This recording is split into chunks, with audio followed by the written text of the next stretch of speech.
have any ability or not, so that they can move on up to Indianapolis and Formula One. It's been over 25 years since the days when Carroll Shelby and his team tore holes in the air with the brute force of their handiwork. But his life and times still provide great enjoyment to the many members of the club that bears his name. The Shelby Automobile Club, run by Rick Kopech and Ken Eber, is the greatest club that there is anywhere. And it's a wonderful automobile club for the simple reason that they own it and they don't get in squabbles all the time about who's going to be president next year, like all the other clubs do. They do a wonderful job of running it. They do a wonderful job of keeping this interest alive on these cars. And we were very fortunate that the cars came along right in the middle of the muscle car era, and then they went away in the 70s. And nobody's been able to build any cars like that again. Most members see Carroll Shelby as the patriarch of a big family, and our national conventions are more like family reunions. Carroll Shelby is in private the way he is in public. He doesn't put on a false face or an affected persona.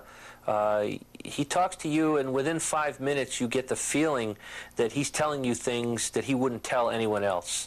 And that's not put on. He's not, trying to get his arm around your shoulder or his hand in your pocket. It's just the way he is. I think part of it is from being from Texas, and part of it is being a good old boy and really enjoying his position and his what he's accomplished. He's very, very confident and very comfortable with it. He comes to our conventions, and he'll meet someone last year that had a '67 Shelby with an oil leak in it. And the guy will be a little nervous, and he'll say, well, my car leaks a little oil, it smokes a little bit, but I'm going to get the engine rebuilt next year.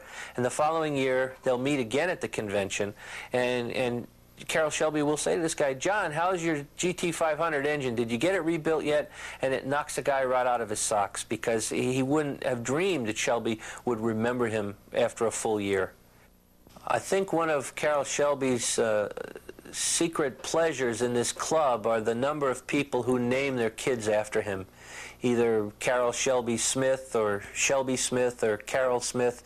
It's amazing that people are that deeply involved.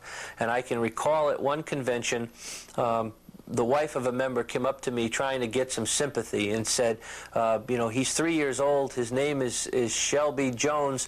What do I tell him when he's 15 and he asks where he got his name?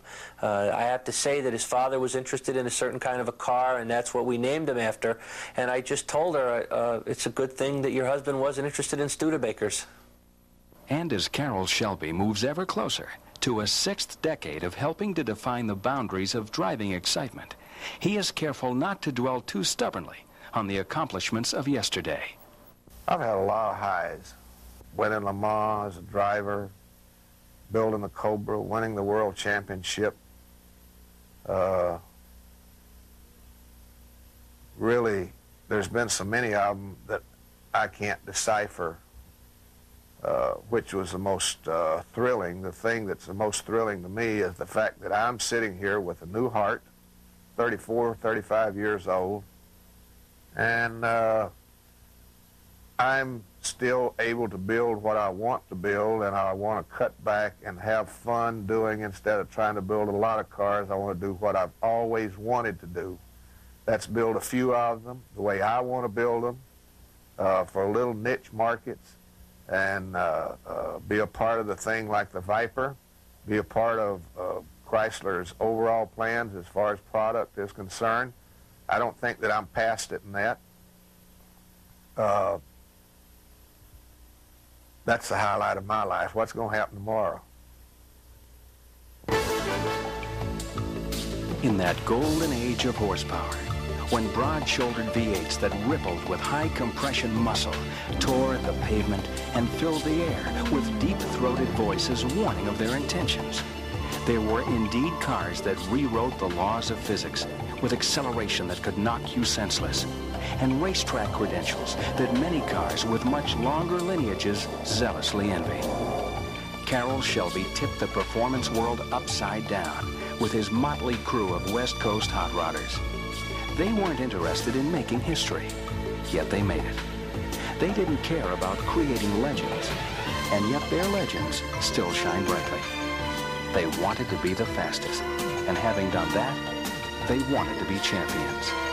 And in that brief, glittering snapshot of history, Carroll Shelby saw his dreams and the dreams of those around him come to pass in a land where giants once roamed.